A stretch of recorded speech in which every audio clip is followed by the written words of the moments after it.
Hello my student, आज class है chemistry. Topics है जनरल टॉपिक्स, जिसको जेईई मेन में कहा जाता है मोल कांस्टेंट एंड स्टोइचियोमेट्री, और जेईई एडवांस में कहा जाता है जनरल टॉपिक्स। और ये जेईई एडवांस का ही क्लास चल रहा है 2023 और 24 के लिए। Application with concept series AWCS, और ये IIT जो जेईई एडवांस है इसको लेवल 5 बोल रहे हैं। और इससे नीचे जो है अलग से हम सीरीज दे रहे हैं जेईई मेन का, वो है लेवल 4। और इससे थोड़ा हाई लेवल पढ़ना है तो वो है IIT जैम, अर्थात जो बच्चे BSc मतलब ऑनर्स कर लिए हैं, फिजिक्स ऑनर्स या केमिस्ट्री ऑनर्स या मैथ्स ऑनर्स, तो वो तीनों का जो लेवल का मैटर्स होता है वो पढ़ना कहलाता है लेवल 5 का कॉन्सेप्ट। और उसका एप्लीकेशंस के लिए जो IIT जैम का एग्ज़ाम होता है, ये IIT जैम का एग्ज़ाम क्या होता है, जो बच्चे जेईई में जेईई एडवांस में नहीं पास किए तो उनको ज़्यादा दुखित नहीं होना चाहिए। उनको आगे क्या जर्नी में ग्रेजुएशन करें, और ग्रेजुएशन 3 साल लगता है करने के बाद, तब फिर आपको IIT कॉलेज बाईपास रोड से मिल जाएगा। और ये IIT में घुसने का ही मतलब MSc में एडमिशन करने का ही रास्ता है। BSc ऑनर्स कहीं से आप कर लीजिए, physics honours, chemistry honours, mathematics. वैसे जो जेईई मेन के एग्ज़ाम देते हैं इसके मार्फत से, जेईई एडवांस के एग्ज़ाम देते हैं उसके मार्फत भी आप मैथ से, फिजिक्स से ग्रेजुएशन में घुस सकते हैं। और उसके बाद आप IIT जैम, और इससे एबव है मास्टर डिग्री तक का कॉन्सेप्ट होता है इसमें। और इसमें जो थ्योरी पार्ट हो गया, मास्टर डिग्री का किताब हो गया, और एप्लीकेशन का जो पार्ट हो गया वो हो गया CSIR नेट। सबको जानते हो CSIR में एक होता है JRF, जूनियर रिसर्च फेलोशिप, जो यूनिवर्सिटी में टॉप 15 बच्चे होते हैं उनको PhD और MSc करने के लिए 15% यूनिवर्सिटी डायरेक्ट वो लोग को माने ओके कर देती है, और उनको माने PhD करते समय में स्टाइपेंड भी मिलता है। लेकिन दूसरा रास्ता है कि आप CSIR नेट पास कीजिए, तब आप लेक्चरशिप या PhD कर सकते हैं। PhD करने में 3 साल लगता है, और लेक्चरशिप में भी जा सकते हैं, दोनों ऑप्शन है। तो ये जो IIT जैम के जो एग्ज़ाम में क्वेश्चन आते हैं वो क्या रहता है, तो समझिए कि रहता है सीधा ऑनर्स लेवल का 50%, 45% अपना लेता है 45%, और इससे नीचे लेवल जो है वो हो गया 50% लेता है, और 5% यहाँ से उठाता है। और तीनों मिल करके 5% प्लस 45% प्लस 50% ये मिला करके 100% हो गया। और यही है सिलेबस किसके लिए, तो IIT जैम। तो यहाँ लिख देते हैं कि ये जो 100% मैं बोल रहा हूँ फॉर IIT जैम।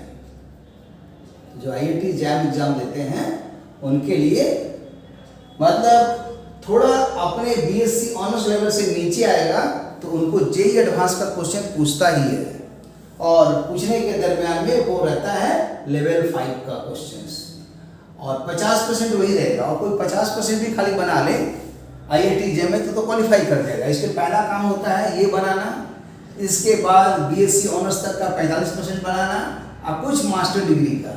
लेकिन मास्टर डिग्री का वही क्वेश्चन पूछता है जो इस सिलेबस में है। खाली क्या होता है, क्वेश्चन का लेवल बढ़ जाता है। ऐसा नहीं कि MSc का चीज़ पूछता है इसी लेवल का BSc ऑनर्स का, लेकिन वो उसका डेप्थ पूछने के लिए वो MSc तक घुस जाता है। क्योंकि एक ही चीज़ MSc में भी पढ़ाई होती है, BSc ऑनर्स में भी पढ़ाई होती है, और 11-12 में भी पढ़ाई होती है। ये क्या 11-12 का पढ़ाई है, और ये मतलब BSc ऑनर्स तक का है। और लेवल 4 में जाइएगा तो BSc पास कोर्स का है, सब्सिडरी कोर्स का है। वो कॉन्सेप्ट चाहिए, और एप्लीकेशन चाहिए 21 साल का क्वेश्चन बैंक, और इसमें चाहिए 45 ईयर्स का क्वेश्चन बैंक। और लेवल 3 हो गया जो खाली स्कूल का 11-12 पढ़ते हैं, और वही 50% पढ़ता है, आधा पढ़ता है आधा नहीं पढ़ता है, समझ में नहीं आता है बच्चों को।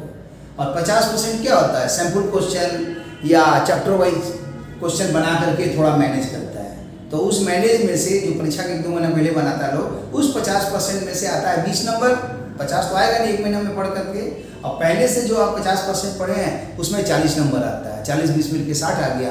प्रैक्टिकल में, फिजिक्स में, केमिस्ट्री में, कंप्यूटर में 90% से एबव मार्क्स मिल ही जाता है, एवरेज में पहुंच जाता है 70-80 के बीच में। तो ये है इसका हिसाब। तो लेवल 2 में क्या है, 8, 9, 10 का कॉन्सेप्ट है। लेवल 1 में क्या है, क्लास 7 से नीचे क्या है। तो यहाँ पर देखिए क्वेश्चन नंबर 5 दिया गया है जनरल टॉपिक से, और ये क्वेश्चन है आपके सामने में, और इसके पहले भी मैंने क्वेश्चन अच्छा कराया है, वो सबको भी देखिए और इस क्वेश्चन को आप लोग ट्राई कीजिए। बीच में आप लोग का थोड़ा वीडियो नहीं आ रहा था, उसके लिए सॉरी। उसका कारण है कि अभी हम एक नया चीज़ और भी चालू किए हैं, वह है आपका 8, 9, 10 का जिसका बेस नहीं है उसके लिए चालू किए हैं। प्लस मतलब जो आपके घर में छोटे भाई लोग होंगे जिनको कोई अच्छे टीचर्स नहीं मिल रहे हैं, तो वो मेरे साथ जुड़ करके 8, 9, 10 का बेस बना सकता है, क्योंकि उनके पास तो बहुत टाइम मिल जाएगा ना। 8 मिल जाएगा, 9 मिल जाएगा, 10 मिल जाएगा, 11 मिल जाएगा, 12 मिल जाएगा। पंचवर्षीय योजना, 5 साल में तो IIT को फोड़ के रख देगा, तो इसलिए वैसा हो गया। अब कोई अगर 9 से भी करेगा तो उसको 4 साल मिलेगा। अब कोई 10 से भी अगर मेरा स्टडी करता है तो 3 साल मिलेगा। अब कोई 11 से भी सीरियस है तो 2 साल मिलेगा। अब कोई खाली 12 करेगा तो उसको 2 साल का कोर्स 1 साल में निकालना पड़ेगा, जो 2023 वाले कर रहे हैं। और 2024 वाले के लिए तो थोड़ा टाइम अच्छा है, और 2025, 26, 27 के लिए तो बहुत ही अच्छा है। तो इसीलिए मैंने 8, 9, 10 का भी एक चालू किया, और उसमें थोड़ा हाई लेवल के लिए पॉलिटेक्निक डाल दिए हैं, फिर उसी में आपका NTSC डाल दिए हैं, फिर KVPY उसमें है, और भी बहुत सा चीज़ है उसमें। तो वो सब भी पढ़ने से आपका लेवल बढ़ेगा। तो आइए अब इस क्वेश्चंस को देखिए और अपने ट्राई कीजिए, और फिर इसके बाद हम इसका एनालिसिस के साथ आंसर देंगे। ओके, ट्राई कीजिए 1 मिनट।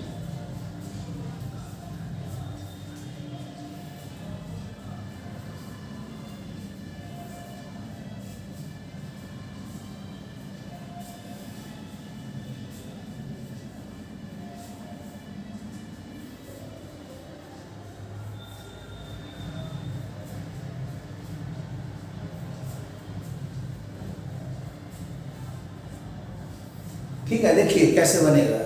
आप अगर IIT का सिलेबस उठाएंगे तो लिखा हुआ है कंसंट्रेशन ऑफ द सॉल्यूशन।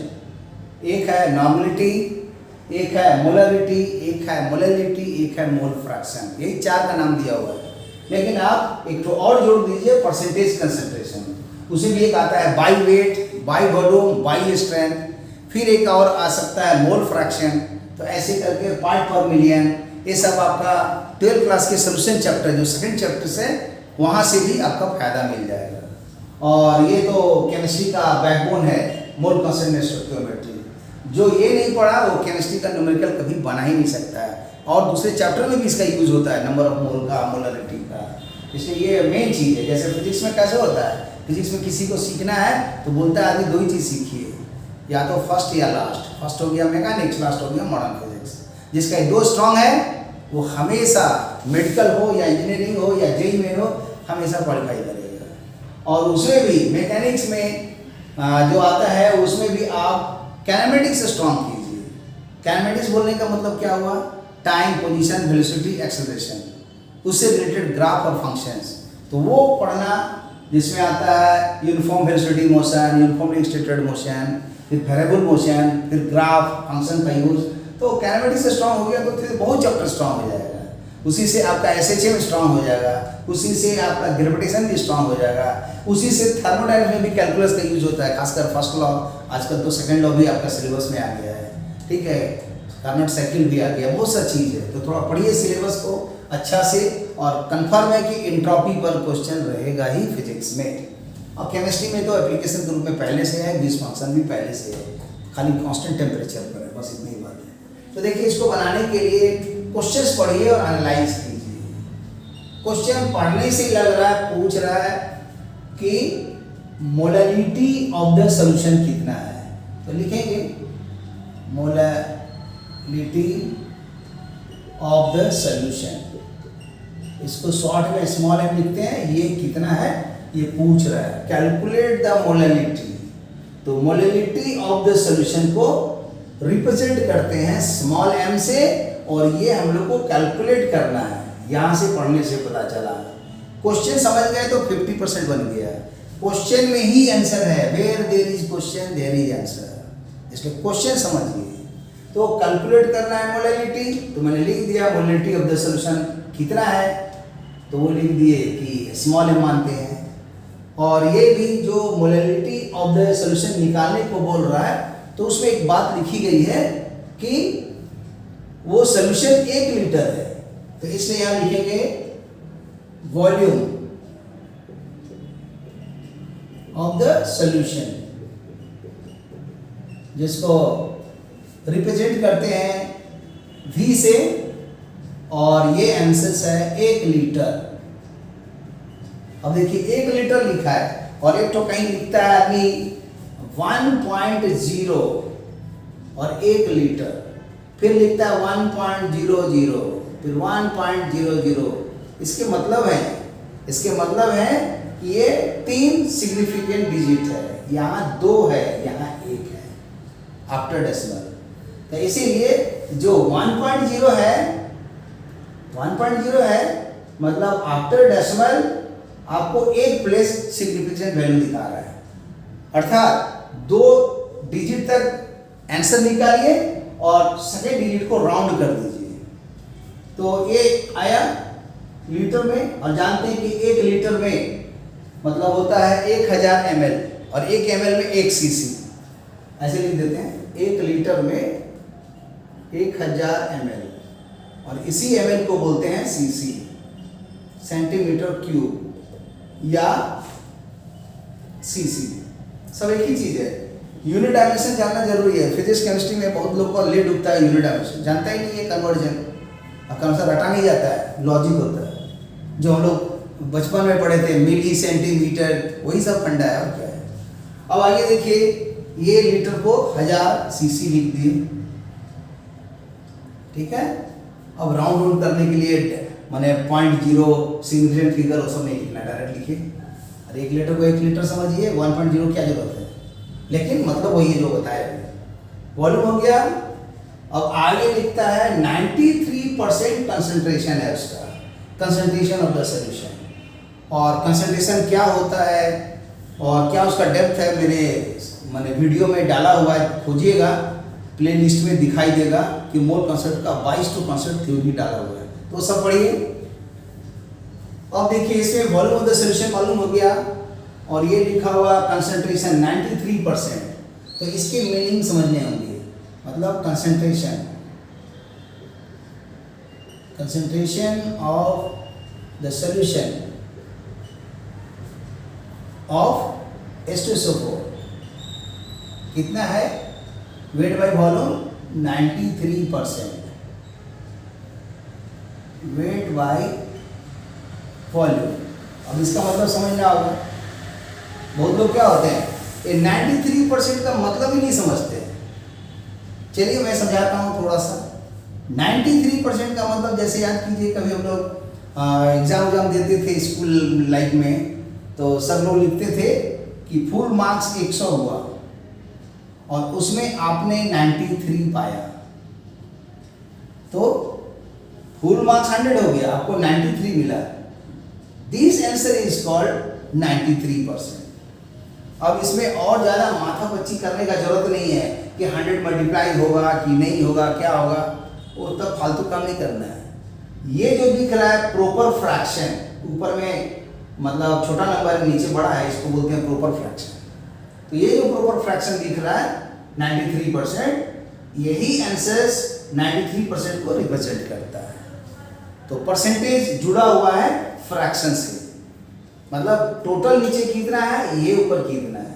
अब इसी में यूनिटरी मेथड लगेगा, कैलकुलस तो लगेगा नहीं, तो आप इसको सोच सकते हैं कि 93 इंटू समथिंग कोई कांस्टेंट मल्टीप्लाई कर देते हैं, और 100 इंटू के, मतलब इतना इसका आंसर हो सकता है। एग्जाम्पल, अगर ये 93 है, 100 है, तो 10 से ऊपर नीचे डिवाइड कर दीजिए, तो के का वैल्यू 0.1 हो गया, तो 9.3 और ये 10 हो जाएगा। फिर उसी तरह अगर इसको हम और आगे बढ़ा दें, मान लीजिए 10 से मल्टीप्लाई कर लिए, तो ये 930/1000, वो भी सही है। तो ऐसे से करके बहुत सा आएगा, और यही छोटा सा जो जूनियर क्लास का 7th क्लास का लॉजिक है, मैं उसी लॉजिक से बना रहा हूँ कि आईआईटी के क्वेश्चन बनाने के लिए बच्चे का लेवल क्या चाहिए, सीधा समझिए, आपको level 1, level 2, level 3, level 4, level 5, level 6, level 7 सारा लेवल चाहिए। क्यों सारा लेवल चाहिए? तो अगर आप अपने लेवल से ज़्यादा हैं जैसे मान लीजिए एडवांस का एग्जाम दे रहे हैं, आप लेवल 5 में हैं, आपका कभी भी सिलेक्शन नहीं होगा। सिलेक्शन उन्हीं लोग का होता है अच्छा रैंक से जो इस लेवल में, जो इस लेवल तक रहता है 7वां लेवल, उन्हीं का आईआईटीज में 100 रैंक के अंदर में रहता है। माने सिंगल डिजिट 1 से 9, डबल डिजिट 10 से 99 वो यहाँ रहते हैं, और जो इस लेवल में आते हैं उनका रहता है 100 रैंक से लेके 999, 3 डिजिट में, ठीक है। और ये दोनों का कंप्यूटर साइंस कंफर्म है। अब आइए इधर भी थोड़ा बहुत मिलेगा, तो ए वाला है 1000 रैंक से लेके 10,000 रैंक के बीच में, और जो जेईई मेन वाले लेवल 4 उनका 10,000 रैंक से लेके 16,500 के बीच में, और जो उससे भी नीचे हैं खाली स्कूल का पढ़ते हैं तो उनका 16,500 से लेके एक्सटेंडेड लिस्ट जो जे एडवांस का निकलता है 42,000 के आसपास के उसके अंदर के। तो देखिए अब यहाँ पर हम क्या करेंगे कि ये लॉजिक से समझेंगे कि वेट बाई वॉल्यूम दिया है, तो हमको तो मालूम है कि यहाँ तो 100 लीटर है पूरा सोल्यूशन, और ये तो शो कर रहा है कि नीचे जो लिखा हुआ ना ये हमेशा सॉल्यूशन होता है। ऐसा नहीं सोचना है कि ये सॉल्यूट है कि सॉल्वेंट है, दिस इज ऑलवेज सॉल्यूशन, और सॉल्यूशन 100 है, और ऊपर वाला हमेशा रहता है सॉल्यूट, वो लिख देते हैं, बहुत काम लायक चीज है ये ऊपर वाला हो गया सॉल्यूट, और नीचे वाला हमेशा रहता है सॉल्यूशन। ऐसा बुक जल्दी लिखेगा नहीं, आप पढ़िएगा, रिसर्च कीजिएगा तब सीखिएगा। हमने क्यों ये कॉन्सेप्ट को लाया, पूरा भी एक नया अप्रोच है ये, जिसको बोल सकते हैं कि मतलब application with concept series AWCS। पढ़ने का जरूरत ही नहीं है 11 12, आप डायरेक्ट क्वेश्चन उठाइए और बनाते रहिए, धीरे धीरे गलती होते रहेगा, सीखते जाइएगा और आपका सही हो जाएगा। लेकिन अगर लाइफ में अगर एक तो कॉन्सेप्ट आपका मिस कॉन्सेप्ट है तो वो कितना बार आपको परेशान करेगा, मैंने सोची कहना मुश्किल है। तो आइए इधर अब इसका मीनिंग से समझ लेंगे कि 93% का मतलब है, यहाँ लिख देते हैं अच्छा रहेगा, 93% ब्रैकेट में लिख देते हैं वेट बाय वॉल्यूम, है ना। और ये क्या है, तो concentration of the solution of H2SO4, मतलब सॉल्यूट हो गया H2SO4 और सॉल्वेंट कुछ नहीं दिया हुआ है। तो आप जानते हैं लाइक डिजॉल्व लाइक, ये इनऑर्गेनिक कंपाउंड है सल्फर का, तो यहाँ पर लेना पड़ेगा वाटर, और यहाँ पर कंसंट्रेशन जो है 93% जो लिखा हुआ है वेट बाय वॉल्यूम, और ये पूरा वर्ड हम नहीं लिख रहे हैं लेकिन ये समझिएगा इसका मतलब क्या है। Concentration of the solution of H2SO4 which is 93% weight by volume means ये जो ऊपर वाला है मतलब सॉल्यूट हो गया, ये देखिए, और ये कौन हो गया सॉल्वेंट। तो यूनिट मेथड लगा रहे हैं 93% weight by volume means if volume of solution be 100 cc, if volume of solution be 100 cc, then there is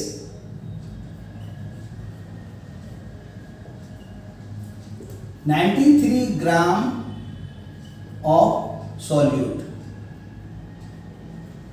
solute का मतलब H2SO4, ये इसका मतलब हुआ। अब यूनिट मेथड जानते हैं कि हमारा तो 1 लीटर सॉल्यूशन है, तो इसमें यूनिट मेथड लगाएंगे कि अगर ये 1 होता तो ये 93/100 होता, और अगर ये 1000 होता तो ये होता 93/100 into 1000, और ये सॉल्व करके 930 ग्राम हो जाता ऑफ H2SO4 सॉल्यूट। ये सॉल्यूट के रूप में H2SO4 930 ग्राम हो गया। क्यों हम ले रहे हैं, क्योंकि 1 लीटर सोल्यूशन लिया है। यदि यहाँ पर कंफ्यूजन क्या होगा, आप 1 लीटर देखिएगा पता चलेगा इसका देखे और 93 से पूरा कैलकुलेशन करके आ गए तो गलत हो जाएगा क्वेश्चन। तो ये हुआ, और जिनको अगर इतना से बचना है और वो अच्छा से माने जूनियर क्लास में माने 7 में 6 में 5 में कहीं पर भी परसेंटेज और ये सब चीज़ ठीक से पढ़े हैं एप्लीकेशन ऑफ अर्थमेटिक तो वो इतना करेगा ही नहीं। वो तो 93% का मतलब सोचेगा परीक्षा में जो हम लोग एग्जाम देते थे 100 नंबर में 93 नंबर आया तो 100 नंबर 100 सीसी सोल्यूशन को दिखाता है, हमेशा सोल्यूशन होगा और ऊपर वाला हमेशा सॉल्यूट होगा। और ये रहेगा वेट बाय वॉल्यूम, तो नीचे में जो लिखा हुआ वॉल्यूम तो इसको शॉर्ट में पढ़ते हैं बाई वॉल्यूम। और जब यहाँ भी आ जाएगा वेट और यहाँ तो वेट रहेगा ही तो उसको बोलते हैं बाई वेट। और जब बाई स्ट्रेंथ रहता है तो दोनों वॉल्यूम वॉल्यूम होता है। और एक और हो सकता है प्रोविजन कमीशन से जो चौथा छूट गया वो भी एक परसेंटेज हो गया। ठीक है, कौन कौन? एक हुआ बाई वेट, तो बाई वेट बने ऐसा रहेगा, ये देखिए बाई वेट। बाई वॉल्यूम तो ऐसा रहेगा, बाई स्ट्रेंथ ये रहेगा। ऐसा हमारे थ्योरी में समझाया हुआ, उसको देखिएगा तो समझ आएगा। और एक आ जाएगा जो ठीक उल्टा कर दें, वॉल्यूम बाई दिस, ये सब बुक्स में नहीं मिलता है लेकिन ये भी एक सोच सकते हैं। ओके, तो अब देखिए कभी कभी परसेंटेज कंसंट्रेशन को नॉमिनेटी में, नॉमिनेटी को परसेंटेज कंसंट्रेशन में कन्वर्ट किया जाता है। तो ये वाला स्टेप ना भी कोई करे, अगर ठीक से बेसिक समझ रहा है तो 93 का मतलब हुआ कि भाई 100 नंबर का परीक्षा था और उसमें 90 नंबर 93 नंबर लाया तो 93/100 हुआ। इसी ने बोला करके सर लोग नंबर दे देते कि भाई देखो 93/100 तुम्हारा नंबर आया, तो दैट इज 93%। तो ये 93% जो शो कर रहा है ये सॉल्यूट का वेट हो गया 93 ग्राम और ये हो गया 100 ग्राम। तो आप जानते हैं कि ये इसका डायरेक्टली प्रोपोर्शनल है, कैलकुलस तो लगेगा नहीं यहाँ पर, सिंपल है ये। कैलकुलस लगने लगेगा तो फिर मुश्किल है केमिस्ट्री के न्यूमेरिकल बनाना, खासकर केमिस्ट्री टीचर के लिए। तो इसीलिए सीधा समझिए यूनिटरी मेथड जैसा इसमें k मल्टीप्लाई किए तो यहाँ k मल्टीप्लाई किए।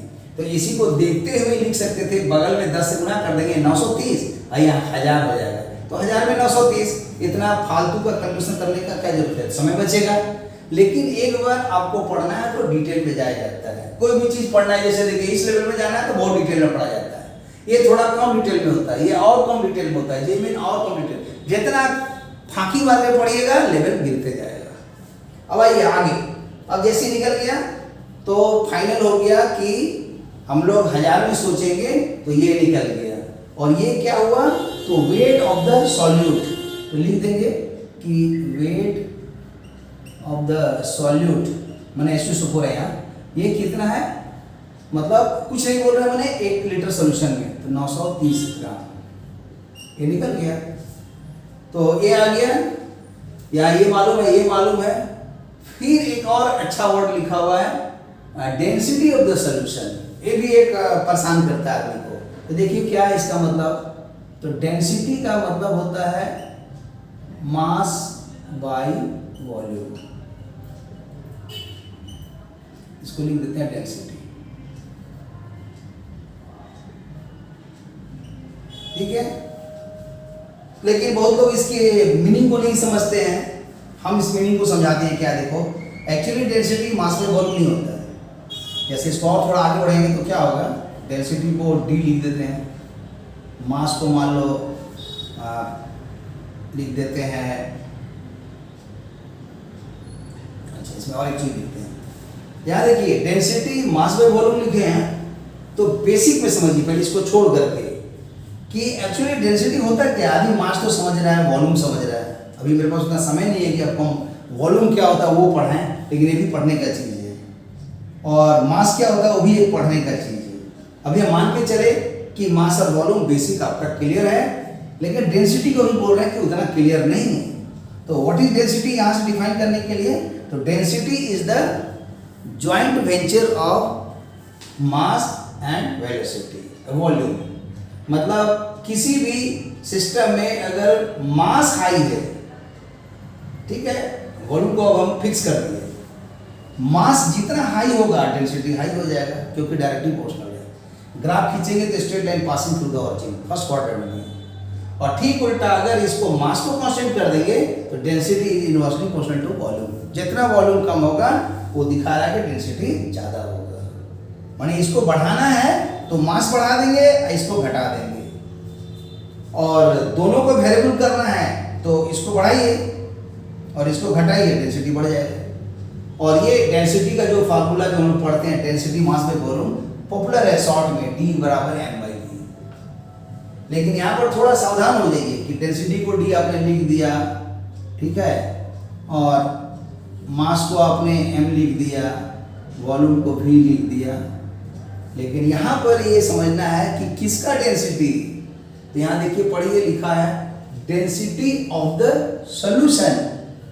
तो जब यहाँ डेंसिटी ऑफ द सॉल्यूशन लिखा है तो और इसको लिखेंगे आगे में कि D सफिक्स में लिखिए सॉल्यूशन, यहाँ मास में भी लिखिए सफिक्स में सॉल्यूशन, और यहाँ भी लिखिए वॉल्यूम ब्रैकेट में सॉल्यूशन।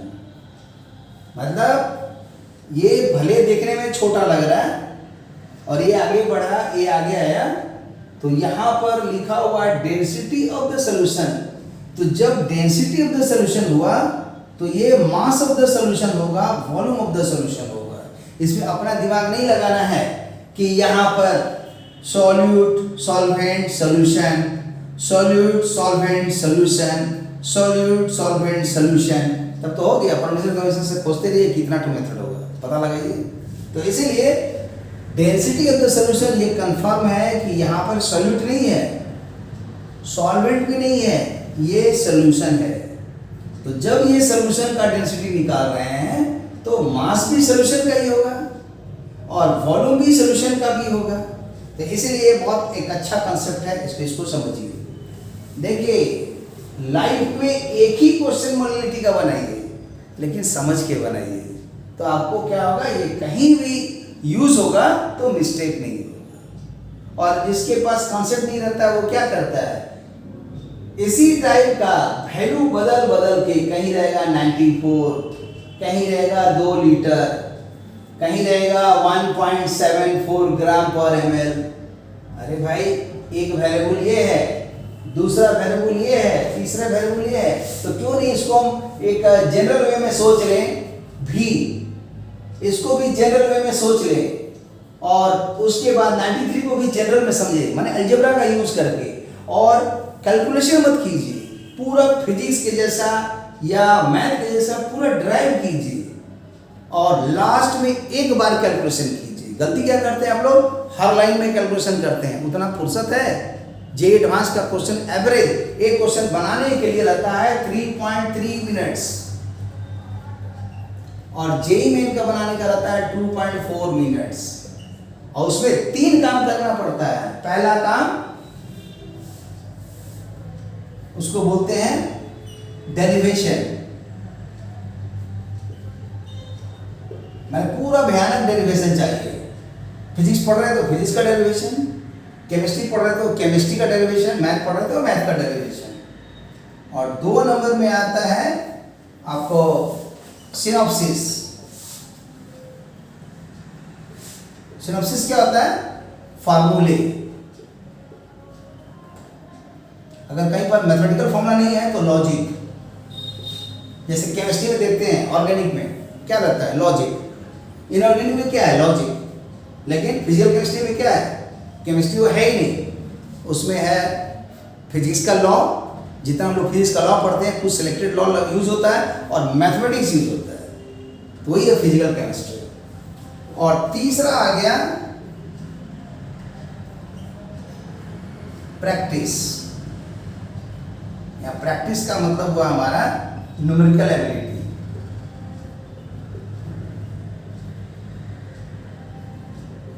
माने कैलकुलेशन बोलिए इसको, कैलकुलेशन पार्ट है ये। यही कैलकुलेशन पार्ट -2 क्लास से लेके +7 में, ठीक है, ये लेवल 1 होता है। ये अगर स्ट्रॉन्ग जिसका है तो वो कैलकुलेशन पार्ट में स्ट्रॉन्ग रहता है।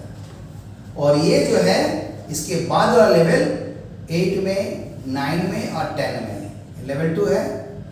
इस लेवल 2 में कोई इंसान ऐसा किया कि 8 से ही मतलब 11, 12 का और बीएससी ऑनर्स का चीज पढ़ रहा है, हाई लेवल का 3 साल में। अरे 3 साल है ना, बीएससी पार्ट 1, पार्ट 2, पार्ट 3 पूरा पढ़ जाइए। तो देखिए आपका लेवल 10 क्लास तक ही, 11, 12 अगर खत्म हो जाएगा तो जब आप 11 में जाएंगे, 12 में जाएंगे तो 11 में पढ़िए ये वाला लेवल, और 12 में जाके ये वाला लेवल पढ़िए और IIT के 1 नंबर क्वेश्चन लाइए। तो देखिए अब आगे बढ़ते हैं।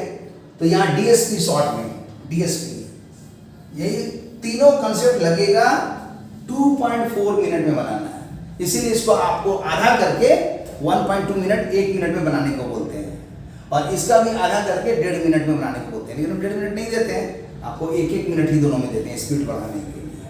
ओके, तो अब देखिए यहाँ तक आने के बाद अब और आगे बढ़ते हैं। तो मास ऑफ द सॉल्यूशंस में यहाँ कौन कौन आएगा, तो एक लिखेंगे, समझ लो कि डेंसिटी ऑफ द सॉल्यूशन तो दिया हुआ है, ये देखिए डेंसिटी ऑफ द सॉल्यूशन है, ये गिवन है। फिर वॉल्यूम ऑफ द सॉल्यूशन ये भी गिवन है, 1 लीटर नहीं 1000 cc। तो ये तीनों में से कोई भी दो अगर मालूम है तो तीसरा तो निकल जाएगा, इसीलिए ये मास ऑफ द सॉल्यूशन दे देगा। तो इसी को आगे बढ़ाएंगे तो क्या होगा, density of the solution put कर देंगे 1.84, चाहेंगे तो यूनिट भी लिख सकते हैं, माने ग्राम पर ml, लेकिन नहीं भी लिख रहे हैं, मन में समझा देंगे। और यहाँ पर लिख के दिखाते ज़्यादा अच्छा रहेगा। देखिए ग्राम पर ml माने cc, ml माने cc, ये आ गया बराबर में मास ऑफ द सॉल्यूशन। नहीं पता है तो उसको ऐसे ही छोड़ दीजिए m सॉल्यूशन, और नीचे में वॉल्यूम ऑफ द सॉल्यूशन, उसी को तो लिखे हैं वॉल्यूम ऑफ सॉल्यूशन को v, इसलिए यहाँ v लिख दिए। और ये v का आंसर कितना है, तो 1000 है। तो अब इसके बाद में लिख देंगे m solution divided by v solution, तो 1000 cc लिखेंगे। आप खुद सोच लीजिए कि अगर इसका यूनिट दिया हुआ है, वैल्यू दिया हुआ है, इसका यूनिट दिया है, वैल्यू दिया है, तो जब ये दोनों मालूम है, यूनिट भी वैल्यू भी, तो सॉल्व करने से ये जो निकलेगा उसका न्यूमेरिकल वैल्यू भी निकलेगा और उसका यूनिट भी निकलेगा। तो वो क्या होगा, तो उस कैलकुलेशन को यहाँ करके लिख देते हैं कि मास ऑफ द सॉल्यूशन कितना हो गया, मल्टीप्लाई करेंगे तो आ जाएगा 184। चाहे एक स्टेप दिखा देते हैं, तो क्या होगा 1.84 मल्टीप्लाइड बाई 1000। हम यहाँ का यूनिट नहीं लिख रहे हैं, क्यों, सीसी से कट जाएगा, ग्राम बच जाएगा, तो आ गया इतना ग्राम। तो देखिए दो का यूनिट भी मालूम होना चाहिए, वैल्यू भी मालूम होना चाहिए, और यूनिट डायमेंशन से सॉल्व करके निकल जाएगा अननोन वैल्यू विथ यूनिट। तो इस तरह से आ गया 1840 ग्राम। देखिए आपके सामने में आ गया 1800 ग्राम 40। अब इसके बाद का देखिए क्या होगा, अब इधर को थोड़ा मिटाते, और ये जो डेंसिटी का फॉर्मूला मैंने दिया था कि मास बाई वॉल्यूम होता है, इसका सही डेफिनेशन और सुन लीजिए क्या है। मास का होता है delta m divided by delta v, और आगे में रहेगा नीचे वाला जो है ना डेल्टा v टाइम्स टू 0। यहाँ बड़ा डेल्टा छोटा डेल्टा कुछ भी लिख सकते हैं, यही डेंसिटी कहलाएगा इंस्टेंटेनियस डेंसिटी, और इसी को कैलकुलेट से dm dv, और यही डेंसिटी को ऐसे लिख दी। ये कंसेप्ट सही है, बड़े बड़े क्वेश्चन है, तो पूरे जिंदगी भर आप डेंसिटी मास बाई वॉल्यूम बनाएंगे, 11 12 में फेल हो जाइए। तो कैलकुलस लग गया उसमें। चलिए अब आगे देखते हैं। तो अब इसके और आगे का कहानी क्या है कि मास ऑफ द सॉल्यूशन हो गया, तो सॉल्यूशन के मास में क्या चीज आता है, 2 चीज आता है, कौन कौन, तो इसके बाद में लिखते हैं वो, तो आएगा यहाँ पर लिखेंगे कि m सॉल्यूशन कितना है 1840 ग्राम। अब मास ऑफ सॉल्यूशन क्या होता है, उसमें 2 चीज है, तो होगा mass of solvent, mass of solvent plus mass of solute, ये मिलकर के सॉल्यूशन कहलाएगा, क्योंकि सॉल्यूशन तो दोनों आएगा, सॉल्यूट और सॉल्वेंट, तो दोनों का स्केलर क्वांटिटीज है, वेक्टर तो है नहीं जो वेक्टर लगाएंगे। और मास ऑफ द सॉल्वेंट को लिख देंगे, सोच लीजिए बड़ा W, और मास ऑफ द सॉल्यूट को लिख दिए स्मॉल w। ठीक है, और ये 1840 है। और अब देखेंगे कि हमारा वेट ऑफ द सॉलिड कितना है। तो वेट ऑफ द सॉलिड तो निकाले थे कि 93/100 था, 100 में इतना था, तो 10 बैठा देने से 930 आया था 1000 में, जो कैलकुलेशन करके भी हमें पार्ट दिखाए थे। यही तो 930 ग्राम उसका सॉलिड है। तो ये छोटा वाला जो है 930 ग्राम है। तो यहाँ से निकल जाएगा कैपिटल W 1840 माइनस 930। अब इसको सॉल्व कर देंगे तो 0, फिर यहाँ से 1, यहाँ 9, इतना ग्राम आ गया। हो गया, निकल गया। और अब जो कॉन्सेप्ट है वो यूज़ करेंगे। तो वो कॉन्सेप्ट क्या है उसको यहाँ पर दिखाते हैं, कुछ मिटाना पड़ेगा।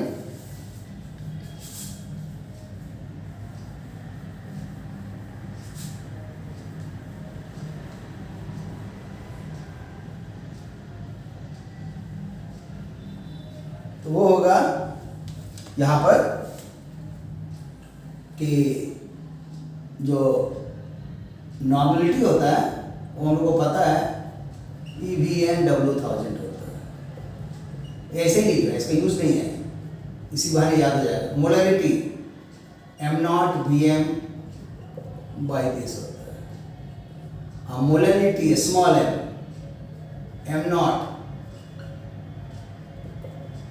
ऐसा है। इसको पढ़ेंगे कैसे, देखिए।